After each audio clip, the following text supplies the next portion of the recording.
सभी पत्रकार बंधुओं को मेरा नमस्कार। एक बहुत ही दुखद समाचार ये है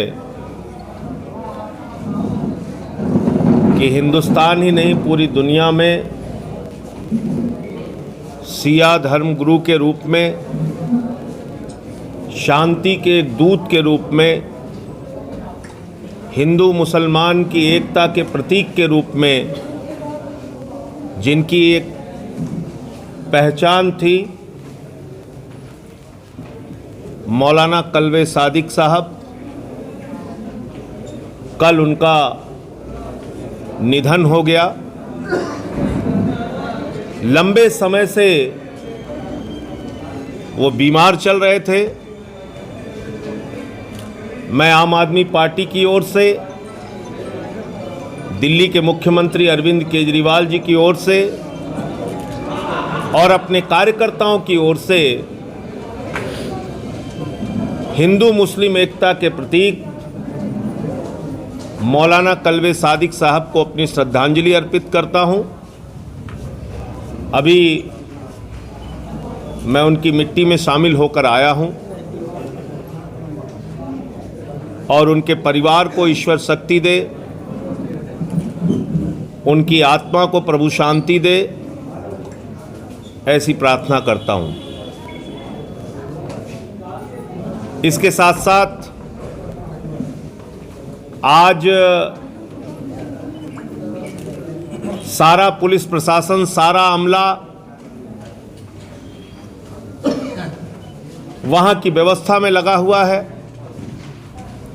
बार बार हमारे प्रदेश के मुख्य प्रवक्ता और जिला अध्यक्ष वैभव माहेश्वरी जी के पास, हमारी जो महिला की प्रदेश अध्यक्ष है नीलम यादव जी के पास फ़ोन आया पुलिस वालों का, पुलिस अधिकारियों का।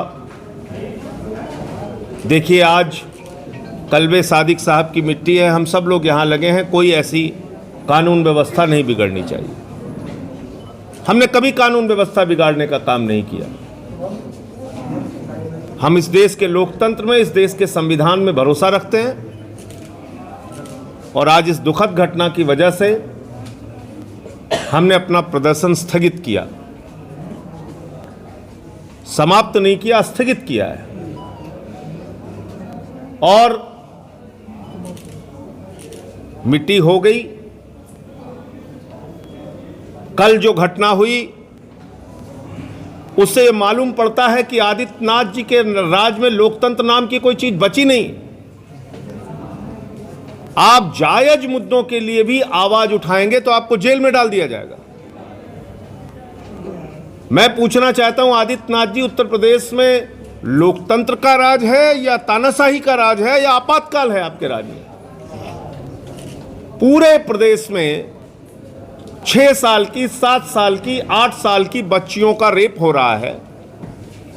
और आज जब मैं आपसे बातचीत कर रहा हूं, मिर्जापुर में 9वीं की एक छात्रा ने अपने आप को जलाकर मार लिया, छेड़खानी से तंग आकर।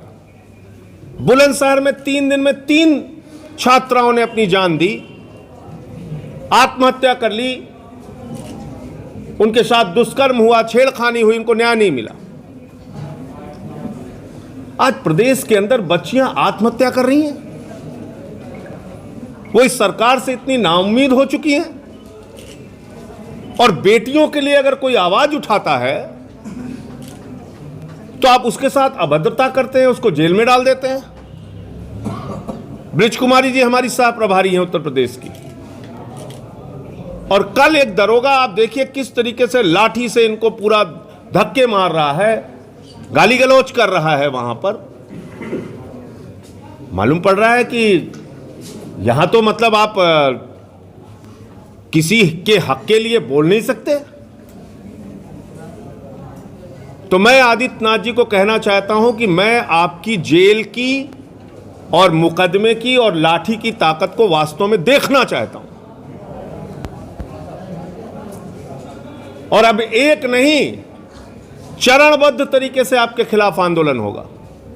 और हम लोग जेल जाना चाहते हैं, हम जेल जाएंगे अब। और मैं आपको चुनौती देता हूं आदित्यनाथ जी आप जितना जेल में हम लोगों को रखना चाहते हैं रखिए। मेरे ऊपर तो वैसे भी आपने 14 मुकदमे लगा रखे हैं, देशद्रोह का मुकदमा लगा रखा है। मैं यहीं लखनऊ में हूं, उठा के मुझे भी जेल में डाल दीजिए। जब आपने देख लिया कि संजय सिंह पर आपके मुकदमे और जेल का डर नहीं चल रहा है,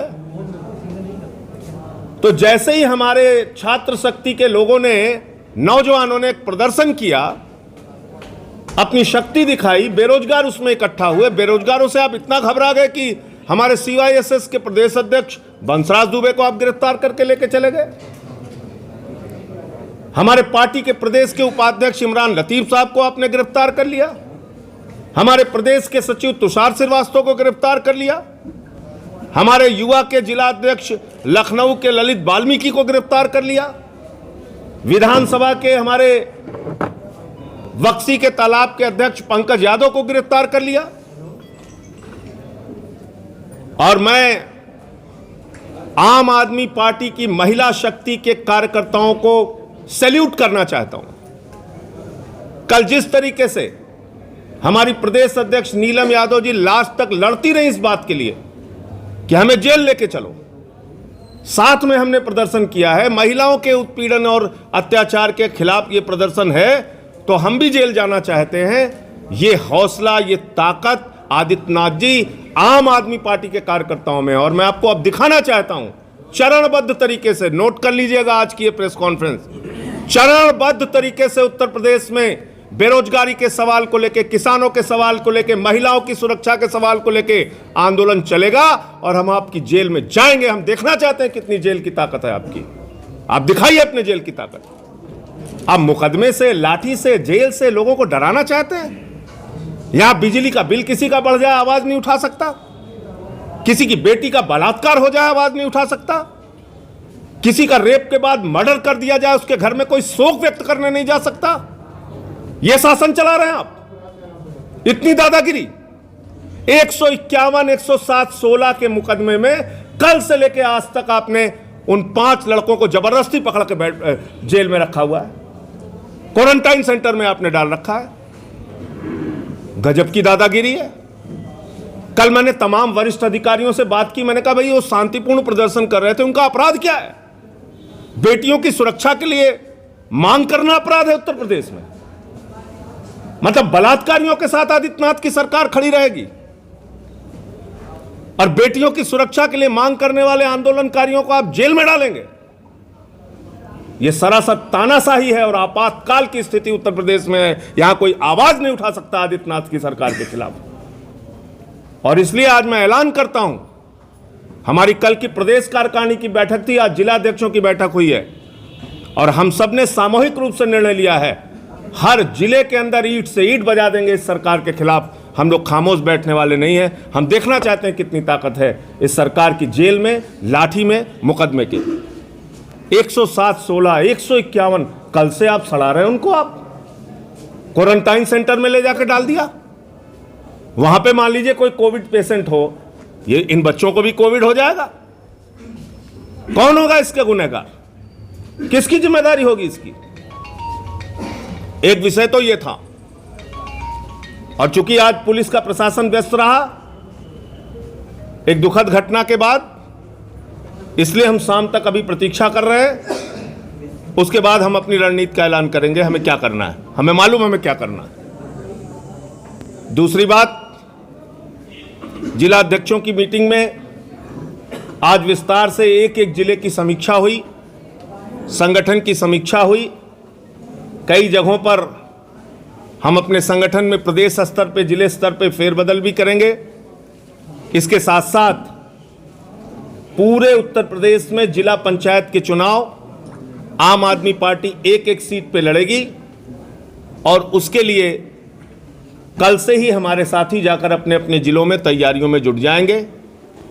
हम एक फॉर्म जारी कर रहे हैं, वो फॉर्म जिला पंचायत के जो लोग चुनाव लड़ना चाहते हैं उनसे भरवाया जाएगा और जिलेवार हम लोग डिक्लेयर करेंगे कहां कितनी सीट पर हमारे कैंडिडेट्स अब तक मिल चुके हैं और आगे हम उनके लिए जहां नहीं मिलेंगे उनको तलाश कर उनको घोषित करने का काम करेंगे। दूसरी बात, कल भी मैंने बताया था, 4-5 चीज़ों पर प्रमुख रूप से हमारा प्रस्ताव पारित हुआ है। किसानों के लिए न्यूनतम समर्थन मूल्य और गन्ना किसानों को उनके फसल का उचित दाम दिया जाए। आज जो किसान क्रय केंद्रों पर घोटाला और भ्रष्टाचार हो रहा है, जिसके कारण से किसानों को एमएसपी नहीं मिल पा रही है, उसको लेकर आम आदमी पार्टी ने प्रस्ताव पारित किया है। हम लोग उसको लेके एक व्यापक आंदोलन चलाएंगे। महिलाओं की सुरक्षा को लेकर, बढ़ती हुई बेरोजगारी को लेकर और शिक्षा मित्र, ग्राम विकास अधिकारी, दरोगा की भर्ती, प्रेरक शिक्षक, आंगनबाड़ी, इन सारे सवालों को लेकर आम आदमी पार्टी आंदोलन करेगी। बेरोजगारों के मुद्दे को लेकर, इसके साथ साथ बिजली का स्मार्ट मीटर जो मिल्खा सिंह से तेज भाग रहा है आदित्यनाथ जी के राज में, 2 साल से 30% ज़्यादा बिजली का स्मार्ट मीटर भाग रहा है। वो स्कैम मीटर है, स्मार्ट मीटर नहीं है। और 30% ज़्यादा वसूला गया बिजली का बिल जनता को ब्याज सहित वापस किया जाए। और कोई ड्रामा नौटंकी नहीं चाहिए कि ये टोल फ्री नंबर है, ये फलाना है, चेक मीटर लगा लो, ये कर लो, ये सब बिल्कुल नहीं चाहिए। आपने जो ज़्यादा पैसा वसूला है वो 30% पैसा ब्याज सहित वापस कीजिए। अगर किसी से 2 साल में आपने 2 लाख का बिल लिया है तो 60,000 रुपये ब्याज सहित वापस कीजिए। किसी से 5 लाख लिया है तो 1.5 लाख रुपए ब्याज सहित वापस कीजिए। ये मांग आम आदमी पार्टी की है। इन सारे सवालों को लेकर, उच्च शिक्षा का सवाल, फीस की बढ़ोतरी का सवाल, इन सारे सवालों को लेकर हम लोग आने वाले दिनों में अपने संगठन के माध्यम से आंदोलन और संघर्ष करेंगे।